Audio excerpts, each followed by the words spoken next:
Hey everybody, and welcome to the PR Podcast, giving you guys a better insight on how to master your bodies and raising your PRs in and outside the gym. My name is Joseph. I'm here with my two amazing hosts, Annabelle. Hi. And Morgan. Hello, hello. How are we feeling today, guys? Good. Fantastic. How you feeling, Morgan? I'm feeling great. I love that shirt. Why? It represents who you are and why we're here today and what's going to be happening next week. Shit. He's so nervous. She said all red. I'm not ready. You're ready. This is the episode about Morgan, guys. This is Arnold interview. Yeah. We have questions. And you have answers. Yes, I do. That's what I was gonna say. It's like you're it. finishing my sandwiches. But before that, let's bring up the people to speed and So anxious. talk about the burger challenge. How's that going? We're officially day 19. I need to post my picture up. I already have my burger today, and it's going great. It's getting to the point where I think I'm gonna just keep this going. Really? Because 75 hard burger edition. Yeah, 75 hard. yeah, because like I just been buying like this really good quality like ground beef. It's like a grass-fed beef, and it tastes so good, and I just love it. I bought like this organic cheese now, and I buy these really good buns and like jalapenos, and I buy these buttered pickles or something like that. Bread and butter pickles. Is that what it's called? I know what you're talking about. Yeah. They're like kind of like like sweeter. Yeah, like sweet. Yeah, really, really sweet pickles. I'm trying to think. And so I got like a good like routine going on, and then Bree's on board now, so she's been eating the burgers. So she, yeah. So ever since it just makes it easier. Mm-hmm. Yeah, and I look forward to it now. It's gotta be nice to have your burgers made. I'm just kidding. I feel like the Does that homemade too. burgers taste better than any burger you could buy. Yeah. Yeah, sure they it do does. for sure. Yeah, they taste so good. Yeah, I 100% agree. Yeah, and Bree did the peanut butter thing yesterday. And what she say? I almost packed her bags and. What? What? No way. No, she said it was good. And she was like, "You can't really even taste the peanut butter." And I'm like, "No, why are you doing it? Stop." No, It's yeah, nasty. you could taste it. Hmm. It gives it a nice little. I think she purposely did like a really thin layer just in case. But she said it was good, and she did it again today. And I just So there you go. yeah. That answers your what's the word I'm looking for? Doubt. Your doubt. Yeah, and she did it because she said she heard you do it on here on the podcast. I'm like, well, you can't listen to the podcast no more then, because clearly Morgan's a bad influence. So what other food creations can you come up with? Joseph's gonna be eating his burger. It's like, damn, Bree, this burger's amazing. What'd you put in here? There's peanut butter in there. It's all in the meat and stuff. It's just like I just folded it in.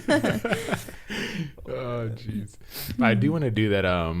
The egg thing you said. You make the hole in the middle, put the egg in there. I still want to try that out. Yeah, it's kind of difficult because I tried to do it again the second time, but the second time I overcooked the egg and I burned the meat. Yeah, because you have to like. I figured You have to time it. Yeah, you have to cook the meat for a little while first. So you cook one side and then you flip it and you let that side cook for a little bit and then you crack the egg in there. You got to time it perfectly. So and then you got to cover it too so that it cooks on top with the steam. But I wasn't paying attention the second time I did it and it just was all messed up. Have any new creations with yours? No, I've actually The gone burger super one? basic. I mean the burger one, the pizza one. You were gonna do pizza and then a Hawaiian.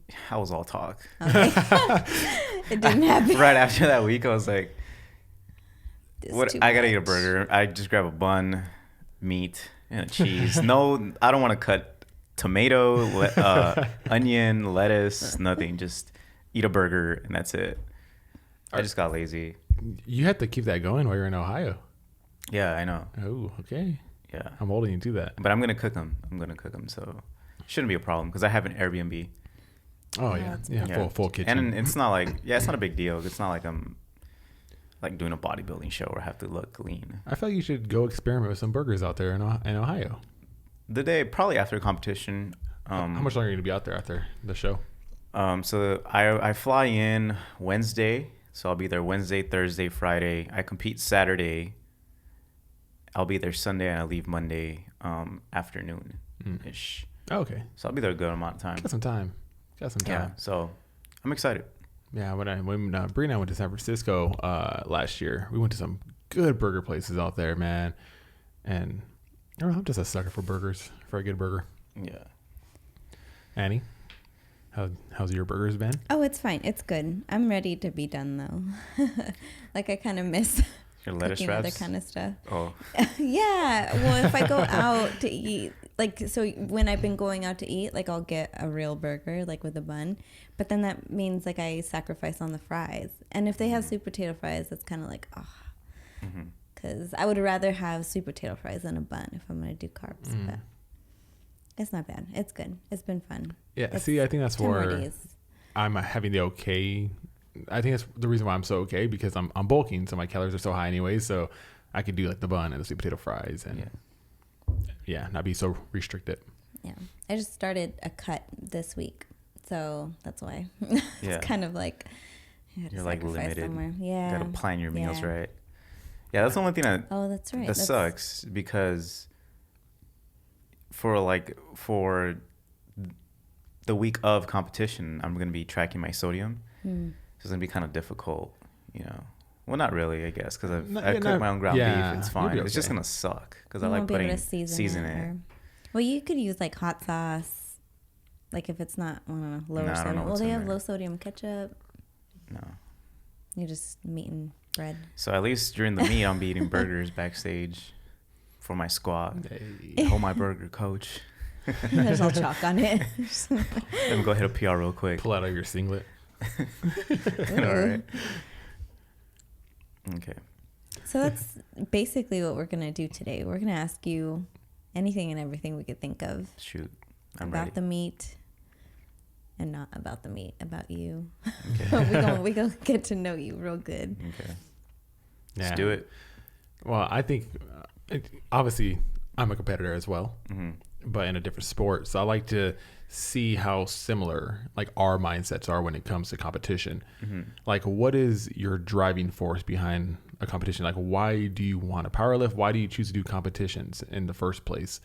Like, why not just powerlift and just be strong? What drives you to compete?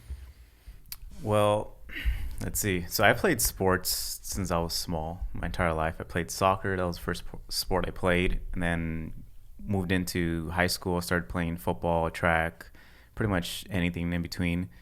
And then after that, I didn't really have anything else. I didn't have any competitions. It was just bodybuilding. I was like, okay, I'm going to get jacked and swole. But for me, after a while, it kind of got boring. So I like building muscle, but I had thought about bodybuilding. I was like, oh, that looks fun. But I was like, it's not really. So it wasn't really in there for me. And then I found out about powerlifting. I was like, oh, shit, you could actually compete and do this like as a sport and have fun competition. So I was craving that competition to compete against other people and just make it more fun. Again, it's a different sport because it's not like any other sport, like a team sport, where if someone else messes up, you know, you guys could lose. This is kind of on you, and I like that. It's like, okay, you put in the hard work, you don't slack off. You can't lie to yourself, because then you're gonna fail or you're gonna do bad at the competition. So I like that pressure of just doing what you have to do day in, day out, and then going to the competition and showing you could do. But at the same time, it's weird because, say for example, I'm competing against another guy who's just 100 pounds stronger than me. There's nothing I could do about it. It's not. I'm not gonna magically be able to do 100 pounds more. So it's kind of cliche how they say, but you're only competing against yourself. But in reality, you are, because you really can't compete against others. The only way you can compete against others is, for example, in placings. Like in 2018, that at Raw Nationals, that was fun because backstage, I felt the hype. I felt like the pressure. I was like, oh man, this is cool. So I would lift, and then you'll see the guy that lifts after you where they lift, and then the placings, the standings change a little bit, and then you kind of got to strategize. Okay, I got to lift this to get back in this position, and then should I go for this lift? Because if I miss it, then this guy's gonna be ahead of me. So it's fun. I don't know how to explain. It's just I don't know. It just gets super hype back there. Yeah. So that's what this competition is going to be about, because you can't win anything. There's nothing to win. There's no championship. There's no chance to go to Worlds. It's more like hype. It's more people are going to go out and try to be PR, put up a good performance. And my personal goal is just to beat my previous total, because I haven't beat that total since 2018. Because at 2019 Nationals, I was injured, so I went in there just because I had paid for everything. I was like, well, I'm gonna show up, because that's something I told myself. If I'm gonna do something, I'm gonna show up no matter what. So I did it, but I knew realistically it was not gonna be that great. But I ended up placing anyway, so that's pretty cool. Yeah, and I guess that's like one of the benefits about powerlifting competitions is that you have judges, but the judges don't really determine if you win or lose. Obviously, they're watching your depth and whatnot. Yeah.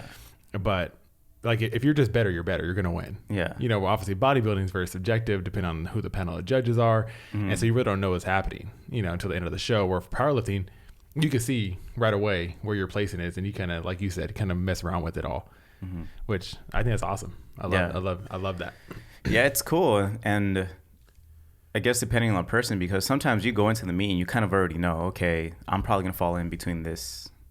Like these two guys. This placing, like have a shot for maybe top 3, or you're not going to place. So you kind of already know mentally. And the roster is released, right? So you can see like who else has signed up, and with social media, you get to kind of see like where everybody follows each other, so you see where everybody's doing. So there's no surprises. That's so different than I'm sure than it used to be. Then again, the thing with social media, it doesn't tell the whole story, because there's people that are putting up big lifts, but they might not be at weight. They might be 10, 15 pounds heavier than their actual competition, where they actually compete at. So that extra weight is going to make you be stronger. But then when they cut down, they lose that strength. Yeah. You know, I've done that myself. So my biggest deadlift was 600 pounds for a triple, but I was like 158. You know, that's a good amount of weight. And then for me to cut back down to 145. That's a good amount of weight, yeah. You know, so like right now I can't do that. I could probably do it for singles, but I can't do it for a triple. Yeah. Wow. So social media doesn't tell the entire story. And then again, some people only train one lift on a certain day. So, for example, some people will have just a deadlift day or a bench day. I've had those in the past. And yeah, if you're going there fresh, you're going to hit up a good number. But if you're in the competition, after you squat, after you bench, and you deadlift, you're not fresh anymore. So you really don't know what they could put up. Some people are freaks. They'll still do it anyway, but some people don't.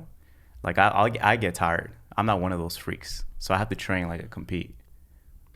What is the overall goal for you? Like, what do you want to end with powerlifting? Like, what kind of mark do you want to leave? Like, is your goal to be the best in the world at your weight? Or is it just, I just want to do my best, whatever happens, happens? Yeah. I don't know. To me, saying the best in the world is kind of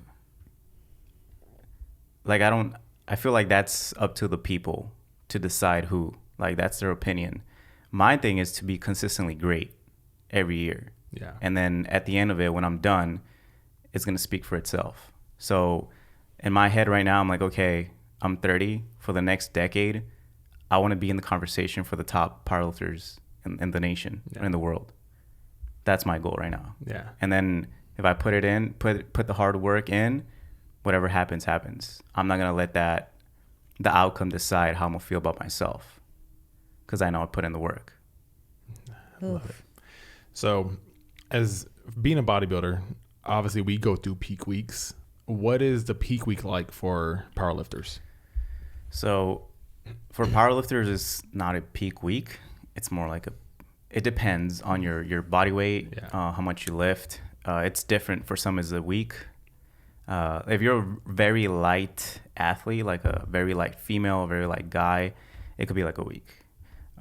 Well, actually, no. I'm the taper is probably like a week, but it's more like a month or a little bit more. So basically, what it looks like for us, we're basically just raising the intensity up higher and higher. So higher percentages. So you're going above 90%. Some people push it to like 100%. In my case, for example, my coaches have me pushing to about 95% of my estimated 100 max, just to kind of build those, neurological adaptations, because the strength could be there, but if you're not pushing it, you're not adapting to that. I can't just go in there to competition, just throw on some heavy weight on my back. It's not gonna, my body's not gonna be able to push it. So you got to kind of build that skill over and over and over. So it takes weeks. So for example, 4 weeks ago, I did my first heavy single, which was at 90%. And then the next week it was 92.5%. And this week I'm doing 95%. And then I have the option of going heavier depending on how my last single goes. So that's what a peak looks like. And then you kind of, everybody does it differently, but you kind of want to keep the same amount of volume in there because you don't want to be dropping volume too much, because then you might detrain. And then by the time you get to competition, since you haven't been doing so much volume, you're not as strong as you potentially could be. So you kind of have to find the sweet spot to be able to push your body heavier and heavier, but maintain that threshold of volume so you don't lose that strength by the time you get there. Some people just lift heavy, heavy, heavy, cut volume, and then when they get to competition, they're weak. Yeah. Because they're just detrained already. So it's like a sweet spot, and everybody's different. So it's kind of hard to gauge. Do you stop training any amount of days before the competition? Like, do you usually take like that Friday off before Saturday comp? Or is it like a light day? Yeah. So in the past, I've take 2 days off before competition. So say I'm competing Saturday, I'll take off Thursday, Friday. So it's usually 2 days for me. And what do you do in those days? I just chill. Do you do any type of like special like recovery or any type of special prep for the joints? You're doing a 45-minute walk outdoors at least. Yeah. This time. Well, I do that anyway, Yoga. just because I like to look at the location, what's going on, sightsee. Because every competition that I do now, it's at a different state, different city. So it's pretty cool. Mm-hmm. So it's like a mini vacation, you know. But I just chill. I kind of, because I do a water cut most of the times, I'm just chugging water, monitoring my weight. That's it. How's the water cut for you? How do you go about that? It's pretty easy because I keep my body weight about 3 to 5% from my competition weight, which is 145. So the heaviest water cut I've done was 152, which was, I think it was in 2018 at States right here in Rancho. I think you went to that meet. So I was 152, and then I did a water cut when actually that one was kind of rough because I was still over like 4 hours before competition. I weighed myself like, oh shoot, I'm still like a pound over. So I had to get in I took a hot bath. Oh, I remember you talking, because I went to that meet. Yeah. That was the first powerlifting meet I'd been to too. Yeah, I took a hot bath and I got there late. So I dropped a pound, but I got there late and I was like dehydrated. I was like, oh shit, why'd I do this? This was my first time ever doing a hot bath. Yeah. But I was fine actually. I felt pretty good. I don't think I was affected much because, yeah, that's actually my best squat came from that meet. So I haven't beat that squat. So you can't say it was a bad water cut. And walked away with some state records or whatever. Yeah, so it went pretty good. It's like whatever. This last meet, I was at 148, and it was fairly easy. Just drank some water, and then I just peed. And I actually was able to eat and drink water going into weigh-ins because I was under. So when I weighed myself in the morning, I was like 3 pounds under. So I started drinking water because it was too low. You just want to be like right at the, at the weight. Yeah. Because then you don't want to be hydrating so much before competition because it's 2 hour weigh-in. So I don't have the luxury like these other federations have, which is 24-hour weigh-in. It's just 2 hours. Yeah. So it's just 2 hours. So it's pretty easy. You just drink a lot of water, like double the water, and then you pee a lot. And then. Yeah. Some people don't understand, like, if you don't drink enough water, you retain water. And so the more water you drink, your body wants to get rid of it and flush it out. Your body's smarter than you sometimes. Yeah. Yeah, and I don't really do much sodium manipulation because it's such a small water cut. Just by drinking a lot more, I just start peeing more. But after, I make sure I hydrate and get my sodium in me. Electrolytes, yeah. Okay. Get that Pedialyte.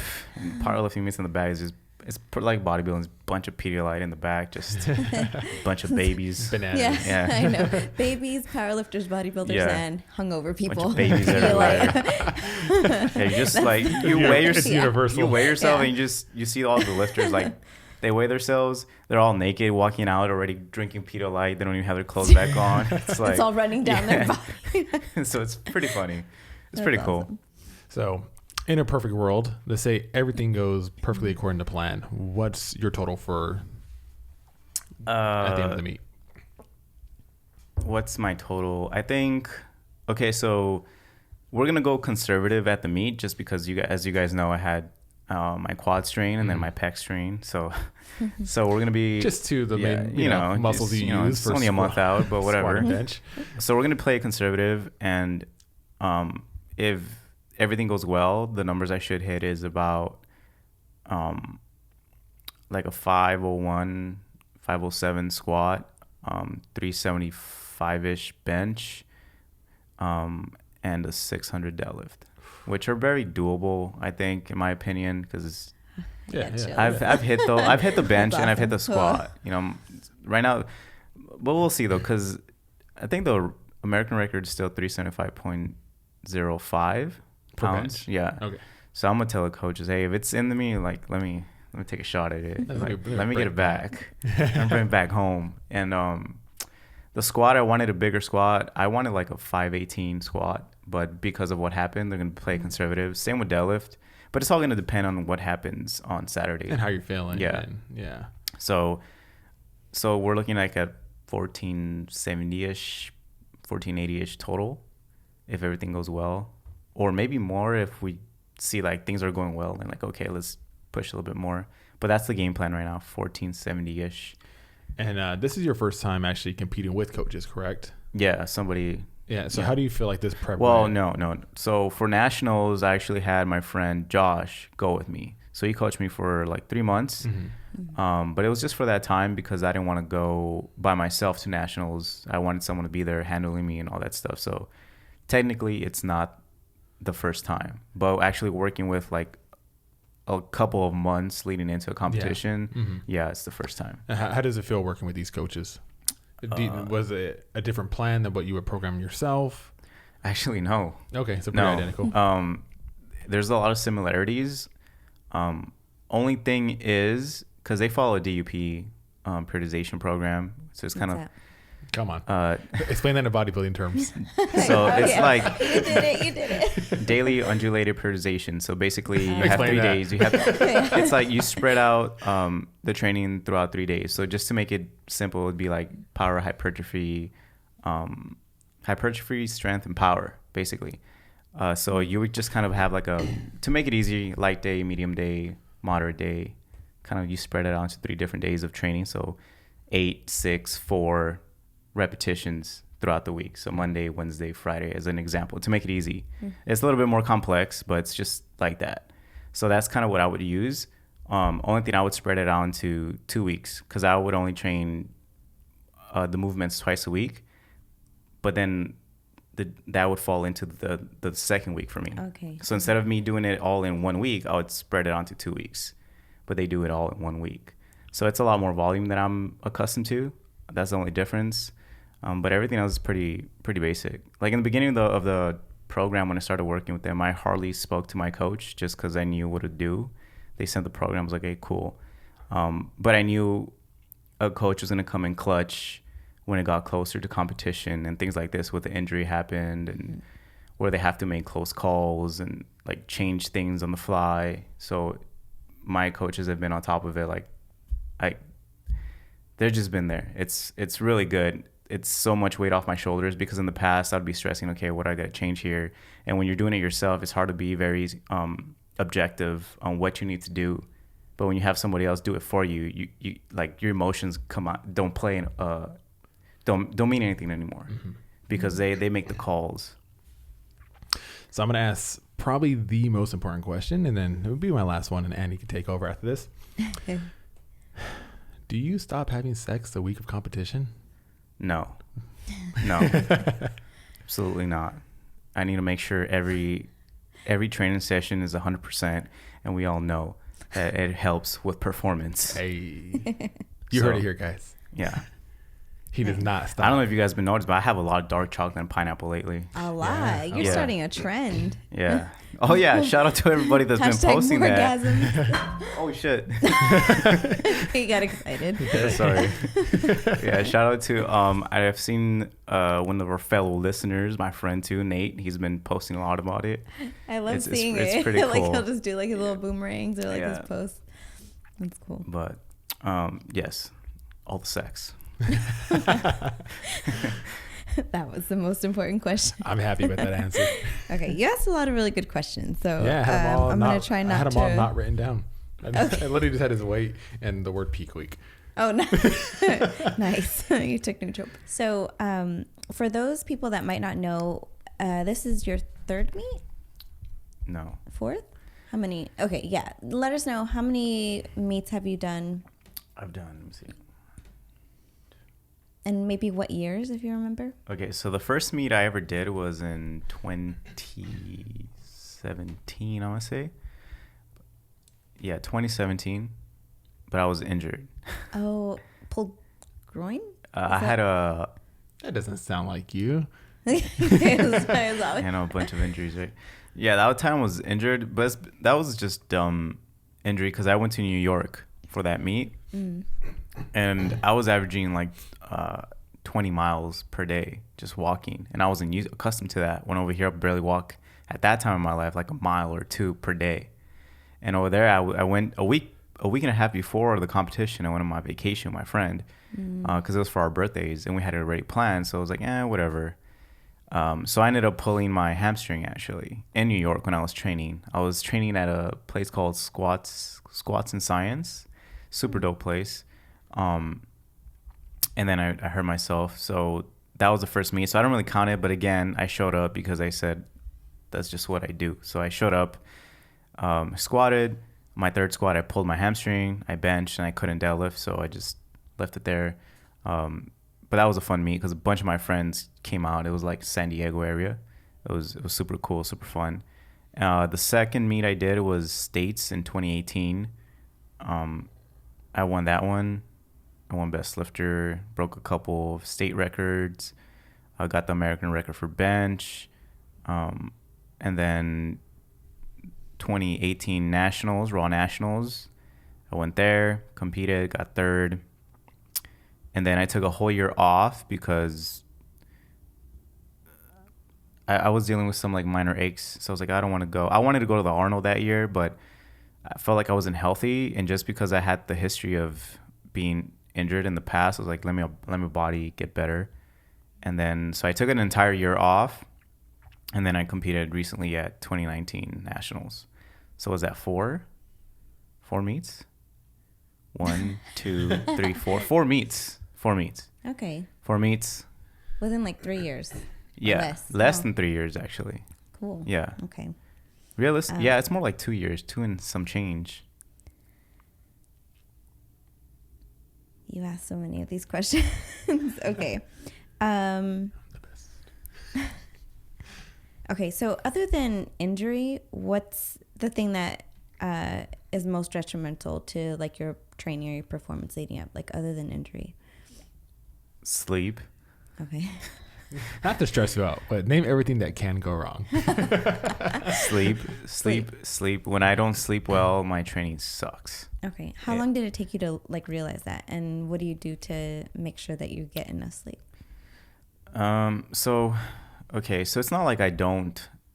I notice right away, like when I don't sleep, the next day it suffers. Sometimes the next day is okay, but then the following day suffers. So I already know that. And it's not that I don't want to sleep. It's just because I have so many things going on in my life because I don't have the typical like I don't have a set schedule, and I don't have like I can't just clock in somewhere and then leave and go home and not worry about work till the next day. Like I go to sleep sometimes with like stresses. I wake up and I'll have a call in the middle of the night like, hey, this is going on. So sometimes it's just I can't help it. It's just part of my life. So sleep is hard sometimes. And it's usually due to stress that I can't sleep. But I try my best. Nice. And I can't smoke weed because WADA's against it. Damn it. How are you so strong and have such a low body fat percent? So I would say just because I've been training for so long now, like, and my roots did start off with bodybuilding. I think that's where I started building most of my muscle on my frame. And then I think I'm pretty much I think I'm pretty much almost capped off. Like, I don't know how much more muscle I could put on my frame, because I've been the same size for so many years. I've done bulking, and I stay around the same body weight. So it came to a point when I just got tired of cycling on and off, bulking, cutting. I was like, okay, I'm just going to try to maintain and get stronger. So I've been getting stronger and maintaining, but every year my body composition changes. I just look leaner at a smaller weight, Yeah. but I'm bigger. It's just over time. It's just the way it is. It's just crazy because like powerlifters and strongmen and stuff are kind of like lumped in the same like strength performance category, and like strongmen a little bit more than powerlifters like are bigger guys and girls. Like, you know, they just have a lot more body weight, and like you look like you're like prepping for a bodybuilding show. Yeah, well, I think the trend just pale. It's starting to become more because when I first started powerlifting, you didn't see many guys that were jacked and powerlifting, maybe a few. But now when you go to these top events, the top guys and girls are freaking jacked at their weight class. Like, they're not overweight or anything. Most of them are jacked and fitted and lean. So it's just part of the game now. That's scary. Yeah. Yeah. When I went to your meet, there was these guys, and they're, you know, like deadlifting like, you know, 600-700 pounds, and their body fat percent was like crazy low. And yeah, it looked like they're getting ready for like a bodybuilding competition, Like shredded. but they're strong as hell. Yeah. It's very natural now. I was like, test that guy. Yeah. You see it everywhere now. So it's not like something out of this world now. You see the top people are very lean and jacked. Yeah. Yeah, that's good. Start a new trend. I like that. Yeah. Yeah, that stigma of where people think that powerlifters just eat whatever they want and they don't care about diet. There's some of those, but usually the top people, they care. Yeah. Because Diet if you don't care, contributes a lot to you're gonna fall behind. Yeah, performance. Because the sport, the amount of people that are in it now, the level of competition is just like rising and rising and rising. If you fall asleep, you're going to stay behind. And it's also the science too. There's a lot more knowledge now too. I think that's why people are going more the route of the healthier body fat percentage, because obviously if your body fat is healthier, better within ranges, your performance is going to be better too. And it's something powerlifters like to talk about. Actually, it's Wilks score. So the less body weight you have compared to your total ratio gives you a Wilks score. It's like a calculation. So the leaner you are, the less you weigh, the higher Wilks you're gonna have. So I was gonna go into my next question. So like, because of the Wilks score, like, have you ever considered competing in a higher weight class? No. And why not? Because the next weight class is 163 pounds. Okay, that'd be like a big jump. That's a big jump. Yeah. Like if I was Your strength would if have I was to- close to it, yeah, I would not be cutting down to 145. The reason I'm doing 145 is because it's 3-4 pounds under my Base walking weight. Yeah. That's the only reason. And because I am so close, it does give me a chance to put up bigger numbers and be more competitive and have that Wilks or IPF points that they call it now. Because if I were to go compete in 74, I would get annihilated, because that's that amount of body weight at that level is just It translates to different. Like, yeah, it's more 20 power. pounds of muscle. It's a lot. Yeah. Yeah. So I think the top guy in that was Taylor Atwood. Right now he's ranked as like the best powerlifter in the world. He has like almost like 300 pounds on me. So it's like a total. wow. So it's like, no way. As opposed to the guy who just won it, it's within reach, 50-ish pounds. It's nothing crazy. I say you take like 5 years off, put 20 pounds of Get you muscle on. really- Joseph, I've been trying to gain weight. Yeah, I've been we trying to talked get more about jacked. this. Yeah, you're a trained. This is where I'm at. person, This is where my body's at. What do we say is 3 to 5 pounds, or was it less? That you can gain I know a year. I know a guy. Cut that. I'm just kidding. Okay, so based on your Instagram, you do a lot of SBD days. Yeah. What non-SBD, one non-squat, bench, deadlift lift contributes the most to your main lifts? Calves. Absolutely. Because that's where the power comes from. The base, the calves, foundation, the fast twitch muscles.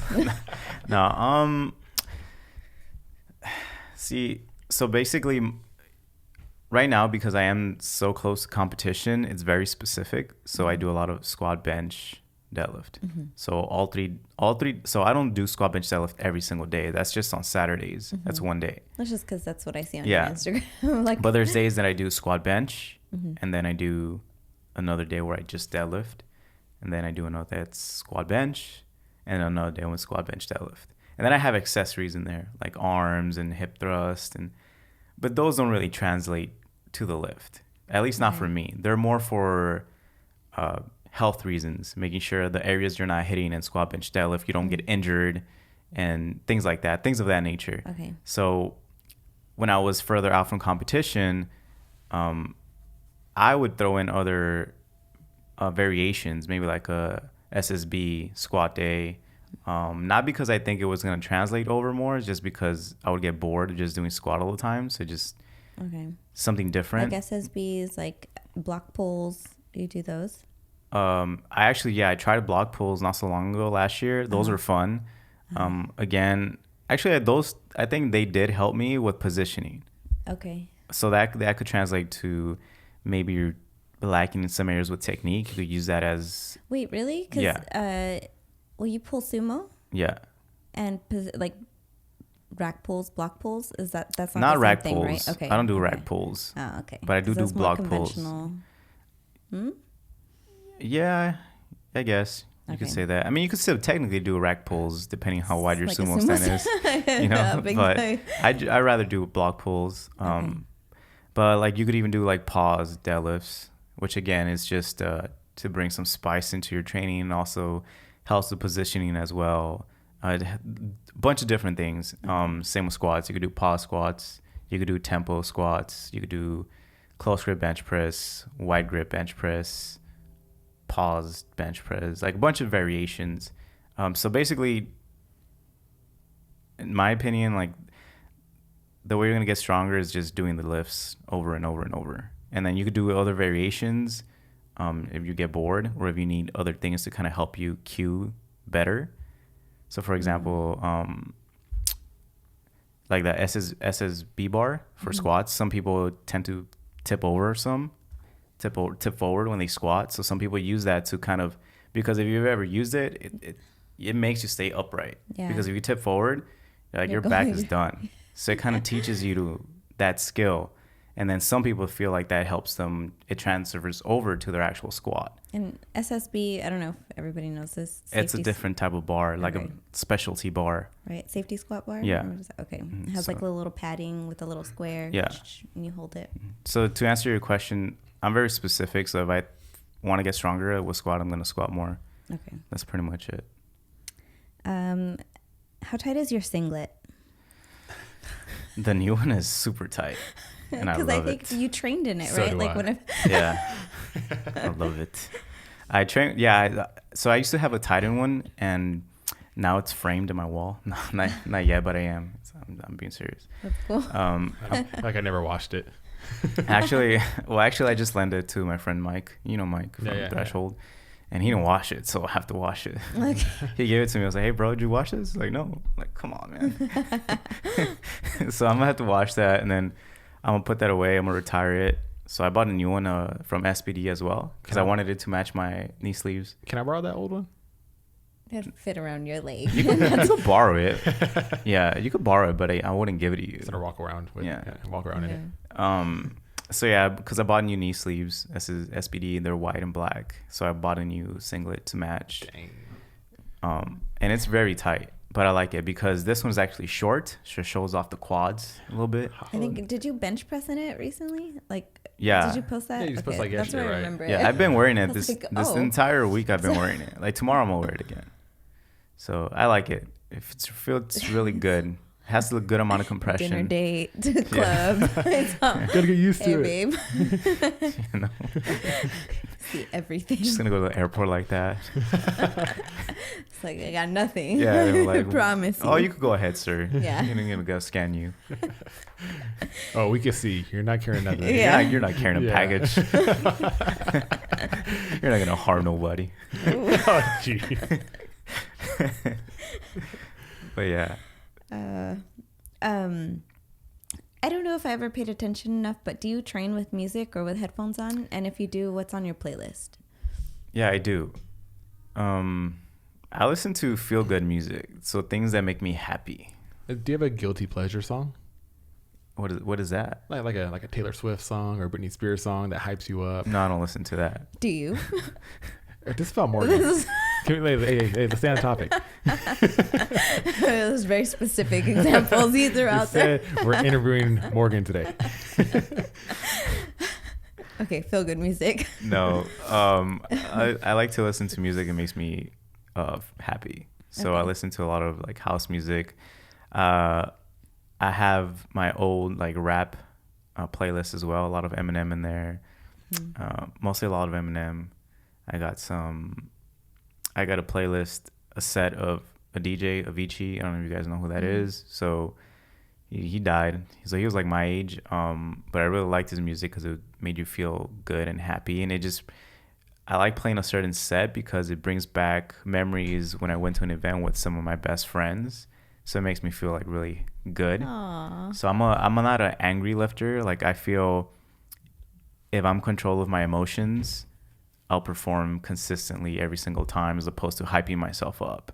Okay. And it could be very inconsistent just because of my personality. It works for some people, but not for me. Okay.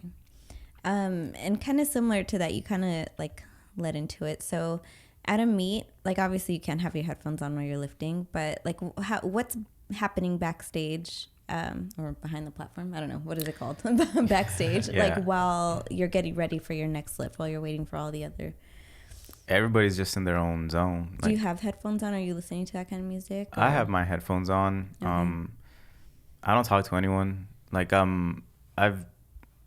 know the other lifters. I know I've made friends, but when it comes to the day of competition, no one's my friend. Focus. Yeah, it's just I'm focused on me, trying to do me, get in my zone, visualizing my lifts, execution, what I'm gonna do.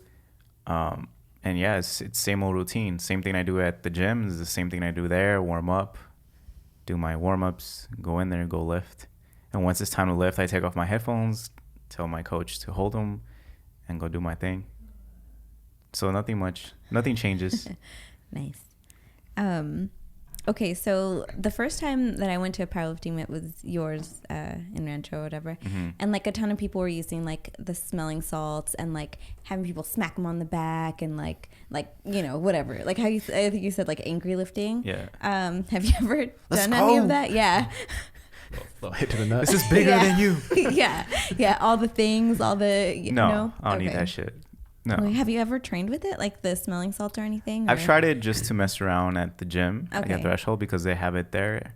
Okay. But I don't care for it. It does nothing for me. It actually distracts me. Sometimes it's like, fuck. Yeah. I don't need that stuff. I'm not Okay. a power lifter, but I agree. I tried it before and I'm like, I don't want to lift now. Yeah. This is not pleasant. Yeah. And same thing with like the slaps on the back. Like, You I'm like, turn what it, the you fuck? square up. That shit. I want to fight the guy behind me now. No, I don't need that stuff. I don't. Okay. No, the more stuff I could control, the better. I don't need someone trying to hype me up. I could do that myself when I need it. So I don't need nothing to make that switch go on. I could do it. Nice. So this is the first meet I think that you're doing where you're like right at the tail end of 75 hard. Do you think that's helped you or harmed you with your training in any way? I think it's helped me actually. Yeah? Yeah, because I don't know if it's it could be a culmination of different things. So after this year's, right now I'm working with some coaches, right? Alfred and John from the Strength Guys. And the reason I got a coach was because I got tired of coming up short every single time, like feeling like I just felt like something was missing. And I felt like I wasn't taking care of all the details, all the things I could take care of. So I hired someone to kind of hold me accountable. And so I told myself after nationals, I was going to do everything I could to be ready for competition. So one of the main things that I knew would affect me in the past is just because I didn't have a competition, I would just kind of like, okay, whatever, like for my diet would be a big thing. Just go out the window. I was like, yeah, whatever. I'm just going to eat whatever I want, go out and have my friends, and competition's over. It don't matter if I gain some weight. But that does affect you, because then I would be having to cut down for a competition, and all that energy being spent on cutting down, it could have been energy spent on getting better each session. So that's dead time. That's time that just is wasted. So this year I was able to, I've maintained my weight since competition. So for competition, I was 147-ish, 48-ish. I only gained 2 pounds. And then I was going to stay at 150. And my coach told me like 2 months out, he's like, hey, I need you at, where's your body weight? I told him, he's like, I need you at 148. I'm like, all right. 2 weeks I was there. So I've been chilling for the past 8 weeks. Eating burgers. Yeah, doing what I want. So, and that's been so that's something I haven't had to stress about. So that's something I made sure to take care, so I wouldn't have to deal with that pressure anymore of making weight. What was the question? The 75 hard part. Oh yeah, so then 75, because it forces you to go out on walks, stay on your diet, stay hydrating, read a book. It's like you get some vitamin D. You know, give and receive. You know. But I'm sorry. Oh my You're God, so why red. am I like this? Why are you like this? But anyway, the real Morgan comes out. So there you guys. go. But yeah, so it's been helping, especially because, well, not because it forces you to be on top of your diet, go on walks and all that stuff, but also just because we're so busy now. Like, you guys have your own thing going on, and 75 hard is not easy because it's that on top of everything else that you do already. So it forces me to just stay in my zone. I rarely go out. I just spend time with you guys. So sad. And Tiang, Best the gym. time of your life. You know, that's it. Like, I have nothing to do. What else do you need? So it just keeps me focused on training, what I do for work, for life, friends and special people, and that's it. So it's there's no time being wasted anywhere. So yes, 75 hard has definitely helped. Nice. I'm seeing if I have any other ones left. Tim wanted me to ask one. I forgot. I know. It probably has nothing to do with powerlifting. It doesn't. It really doesn't. He said, why are you, and I didn't write the word that he said, but why are you so against wearing shorts? I think he wants to see your legs more. Why are you so against wearing shorts? Because I prefer tight stuff. Hear that?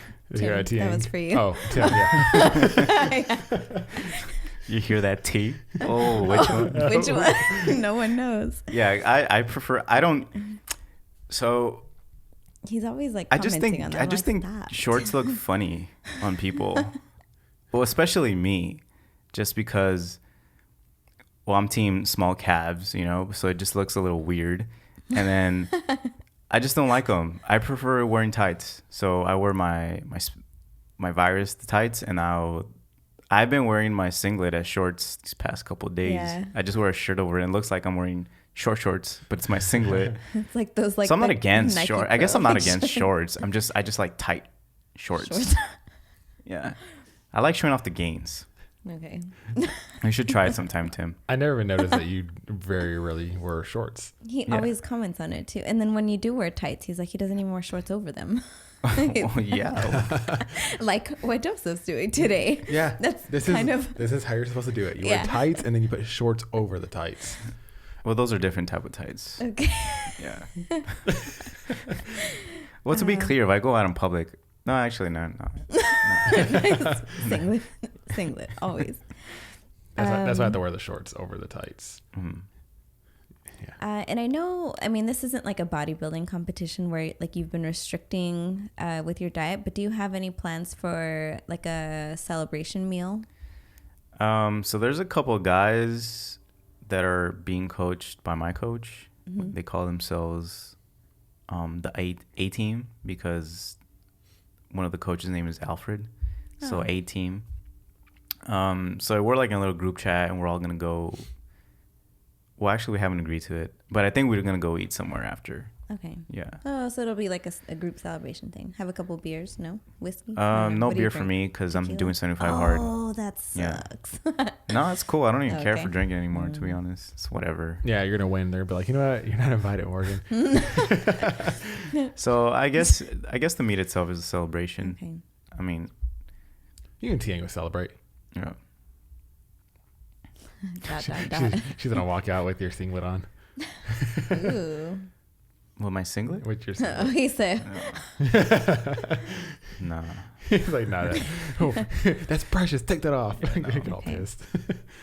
I think that's all I had for questions. Anything else you want to share, Morgan, that we didn't ask you? I don't know. I don't really remember what you guys asked, to be honest. I'm sweating over here. I don't like talking about myself. You really don't, but this was fun. I will say, a lot of learning. So my personal expectations for this meet is just PR, because I haven't PR'd in a meet in over a year. So I want to go 9 for 9, but if I went 8 for 9, I'd be happy because my best is 7 for 9. So I just want to do better at this meet. 9 for 9, I want to PR my total and just have fun. That's it. And whatever happens, happens. Just do my best. So 9 for 9. But 9 for 9 is my big goal because I've never done that. And I feel like I can't tell my athletes, hey, you got to go in there and do 9 for 9 when I haven't done 9 for 9. You know, it's kind of like I got to walk the walk. You know, So 9 for 9 is what I want to do, and then usually when you go 9 for 9, good things happen, because a lot of people fail. Example, me, I failed a lot of lifts, and it's put me like in 3rd place. So 9 for 9, and then just after this meet, build for nationals, and my total, the total I want to hit at nationals is a 1550 or more, which is big because my best right now is 1445. So we're talking almost 100-pound total that I want to do in a year, which I think is possible. The only reason I'm not that close is because I haven't executed at meets and I've been injured. But I know I'm capable of it, so that's my goal for nationals. But for the Arnolds, it's 9 for 9. Just go out there, have fun, enjoy it, because there really isn't much on the line for that one. And nationals next year, when is that? October. It's going to be in Florida. It's October 2021? This year. Oh, this year. Yeah. Oh, Yeah, okay. this year. Did I say next year? Yeah. This year. Nice. Well, I think he meant that he hit the 14 last year. Yeah. And so this year, in October, would be a year. Yeah. I got you. I'm paying attention. Yeah. So nationals is in Florida. So after this meet, I'm not doing any other meet till nationals, and then depending what happens in nationals, we'll see what I do after. Okay. Because if I win nationals, I'm going to worlds. I ain't doing no Arnold. I'm going to worlds. Okay. That's the goal. If not, then I'm doing the Arnold again. There's plans. Cool. Either way, there's plans. Just do a bodybuilding. So yeah, show. 1 or 2 meets per year. Okay. So this episode airs on Monday the 2nd. And when do you leave for Ohio? I leave. I feel like I just said this already. I leave on. Deja vu. I leave on Wednesday. From Ontario, California. At 5 a.m., right? 5 a.m., yeah, 5 a.m. I get there 11 a.m., and I'll be there till Monday. Okay. So almost 5 days. Oh, nice. Okay, so then, yeah, so while you're there, are you planning on going to, like, the Arnold Expo or, like, seeing any of the events going on? Yeah, so I compete Saturday at 12:30 p.m. Eastern time. So I think mine's going to be done before 4 because that's when the next one starts. So once I'm done, I'm going to eat, and then I'm going to go see all the other competitions like strongman, bodybuilding, weightlifting, all the other sports going on, because That's exciting about this event is because there's gonna be top athletes from different sports all in one place. So I'm like pretty hyped because I don't know, it's just cool because I don't really go see all that stuff because I don't like spending money. So I'm like, well, if it's all gonna be there, then I'm gonna go see these people because I can appreciate, as most people do, like these people that just put their blood, sweat, and tears into their sport, into their craft. And yeah, I'm gonna go out and explore. Okay. Anyone or any sport specific or any athlete that you're interested in seeing? No athlete in specific. Okay. I do want to see the strongman competitions because I'm just intrigued by these monsters. Yeah. Like I see the amount of weight they do. It's crazy. So I do want to see that. And probably, what is it? There's like martial arts going on as well. Oh. So I want to go see something like that because I've never seen that in person either. That's pretty much it. But I'm pretty sure I'll see other things that pique my interest. And you're so good at like being in the moment and not being on social media, but are you planning on like documenting any part of like your meet, or is anybody like TAing or anyone that's going with you like gonna film, or I always film. How can we get like a little? I always film. I make short movies. I just haven't posted them. So I have I haven't posted. So I had a YouTube and I would post everything on, but now I make them and I just keep them for myself for memory. Well, that's rude. But PR podcast listeners, we're gonna do a poll. So yeah, I'm gonna record everything for sure. Okay. Yeah, so I have drives of just memories in there. I remember for your last show, we're able to watch it online. Is it going to be the same for this? Yeah, it's gonna be live streamed. Okay, for sure. Yeah, on YouTube, I think. I'll put the link somewhere. Give it to you guys. Yeah, we'll post it. So that's kind of what I was asking, because we're not going. Yeah. So we'll be here cheering you on. But anything you could share with us that we can share on the PR podcast page. And then I was going to ask, with your permission, if like when this episode airs on the second and third, I don't know, before you leave, right? Can we put up some, what is it? The question sticker, so people can ask you any kind of questions they have. Like, will you have time? Yeah. At the airport cool. or something? Yeah, I'm fine. I'll have plenty of time. I'm chilling. I don't compete till Saturday, so I'll be chilling in Ohio. Cool. I don't know what there is to do over there. My coach lives out there, so maybe. Well, you said it was gonna be cold, huh? Yeah. Ooh, child. Yeah, ask away. Any questions? Okay, so we'll put a poll up so that listeners can ask whatever, Yeah, anything for that we sure. might have missed. It Yeah. could be about anything. Yeah, anything. You guys already know how I am, so. Why you like this? That's gonna be the question. It all started when.